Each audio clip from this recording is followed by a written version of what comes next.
happiness group is a research and consulting network helping organizations to activate human potential. We build learning cultures and improve the employee experience in the areas of communication and collaboration. In this video, you will learn about common misunderstandings around employee engagement and fulfillment. There is a lot that employers and specifically HR departments can do to keep their workforce happy and engaged. Kicker tables, fruit baskets, yoga, flexible work time and continued education are just a few of them. But do they really help? Well, the answer is yes and no. Yes, most of those employer branding activities are right and good and show at least appreciation for their employees. However, there is only that much an organization can do. The largest problem starts and ends with each individual employee. Each employee is part of a larger system that creates the culture of an organization. No culture change is possible if the individual employee is not willing or able to learn and change. The next problem is that there are so many online courses, trainings, seminars and conferences that it has almost become impossible to decide what to learn. For this reason, I will show you in this video, first, why is happiness that important? Second, what is the actual potential that can be activated? Then I will talk about the necessary skills and abilities employees have to learn to survive in a VUCA world. And the last question is, of course, what's the hook? Happiness is a topic that is heavily discussed in the media today. But why is happiness that important?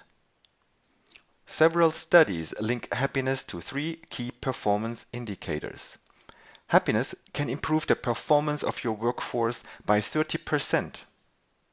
In addition, happy people don't quit their job, so your retention improves by 54%, which will save you a lot in employer branding, hiring and training costs. But the best part is, if your people are happy, they will be 3 times more creative in problem solving. Creative people constantly improve and innovate, and innovation is the biggest differentiator for organizations of the future. The mantra goes, innovate or die. If your employees are not able or not willing to change to a learner mindset, your business will not be ready for the changes ahead. Now, what is the potential that can be activated? A recent study by Deloitte found that 80% of employees are disengaged, and the numbers have been increasing over the last years. To make matters worse, a recent study by Manpower asked the question whether employees were looking for a new job, and 50% of them said yes. This is a clear indication that 50% of employees are not fulfilled. If disengagement and unfulfillment is the problem, what is then the solution? Well, the solution is the opposite, engagement and fulfillment. The problem with engagement and fulfillment is that they are intrinsic conditions that cannot directly be changed from the outside. We cannot make people engaged and we cannot make people fulfilled. However, we have identified the factors that are directly responsible for engagement and fulfillment, which leads us to the next question. What are the necessary skills and abilities employees need to learn to survive in a VUCA world? VUCA stands for volatility, uncertainty, complexity, and ambiguity. These categories describe how we experience a highly unpredictable world today. They are not bad per se, but simply one side of a spectrum. If we add the other half of the 4 dimensions, you will quickly realize that all of our daily decisions result in outcomes somewhere within these spectrums. The result is either more volatility or more stability, more uncertainty or more certainty, more simplicity or more complexity, and more clarity or more ambiguity.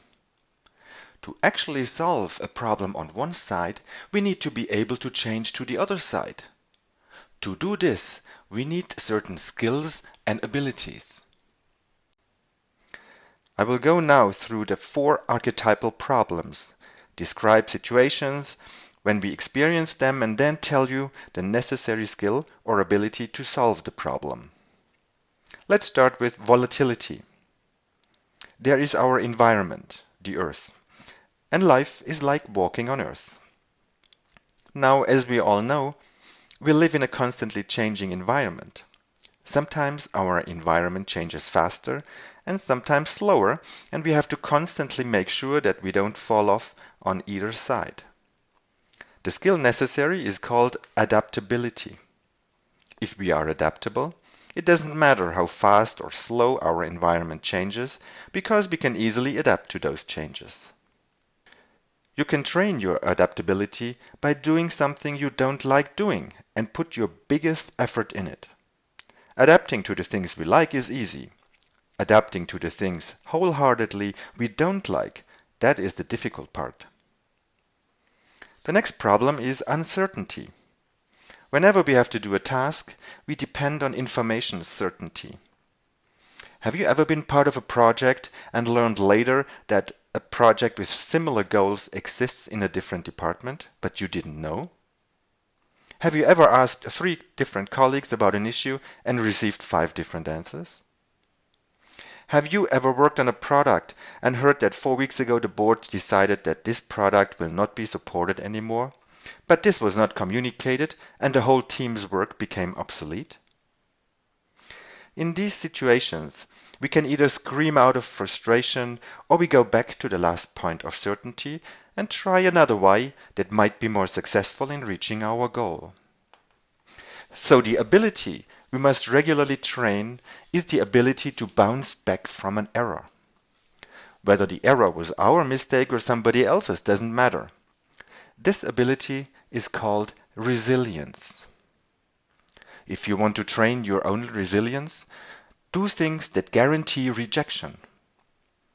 There was this guy on YouTube who was afraid to make mistakes. So he went regularly to Starbucks and asked strangers for $1 for a coffee. Through this experience, he learned that rejection is not the end of the world, and as he became used to rejection, he became more confident when asking for important things in his life. The next problem is complexity. Humans are the most complex species on Earth. So whenever 2 people meet and try to exchange information, we need to be aware that they are coming from very different points and contexts and motivations. They are on different mindsets, which cause them to oscillate on different levels. For successful information exchange, however, both parties need to be on the same wavelength. The skill to reach this shared understanding of the problem is called alignment. The important part about alignment is that the person who is emotionally stronger in the moment of interaction needs to align to the weaker person first. Why? Because the weaker person might not have the capacity to align due to stress, tension, conflict, or fear. Alignment can be trained by asking about hopes and fears of others. Unless you know the fears and hopes of others, you have no clue about the motivations that cause certain behaviors. Successful alignment results in a clear understanding of a problem. This clarity, however, comes at a price, because the more certain we are about a problem, the bigger our chances that we are totally wrong. This probably sounds paradoxical, but the problem lies in the nature of duality, relativity, and human perception. For example, did you ever try to do something very special for your partner, and in the end your partner was angry at you because your effort was perceived in a wrong way? Sometimes different things can look the same, and sometimes same things look different. Both phenomena cause ambiguity. The solution to fight ambiguity is resonance. Only if we are in resonance with the people around us, we can identify which of the two possible meanings are true and need to be applied in a certain situation.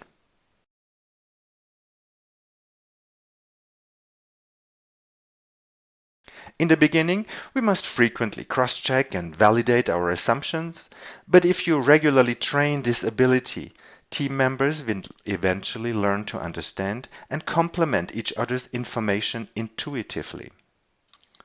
If you would like to train resonance, then try this exercise next time you talk to a person. When we are tense or under stress, we cannot see the other side of the truth. All you therefore have to do is to simply complement the other person's hopes with your perspective of the risks involved, and the other person's fears with the opportunities that you see. In that way, you contribute to a broader picture of the problem, which helps the other person to balance out hopes and fears and arrive at a more accurate picture of reality. We have learned now about the skills and abilities employees need to learn to become engaged and fulfilled, which leads to sustainable happiness. Now, where's the hook? The hook is ambiguity of happiness, because happiness can be observed in two very different circumstances. One is sense and the other is nonsense. People look happy when they are watching a comedy, and they can look happy when they are engaged in meaningful work that provides them with a sense of purpose. And this phenomenon can lead particularly managers, who often only get a short glimpse of their team's performance, to misunderstandings and false assumptions. Once I was working on a project and noticed that during lunch break, team members often complained about bizarre management decisions, crappy technical equipment, and information flow problems, which caused a lot of wasted work time. As a consultant to the team, I talked to the manager about the low morale in the team, but he told me that he often sees the team happy and cheerful when he walks by, and as long as the team is happy, everything is good. Well, while it was true that the team was generally happy and content, what the manager didn't know was that the team was actually making jokes about the information chaos and absurd leadership decisions they were experiencing. Not only was the manager living in his own universe, the team already lost trust in the company. Sarcasm and cynicism can easily be mistaken for happiness.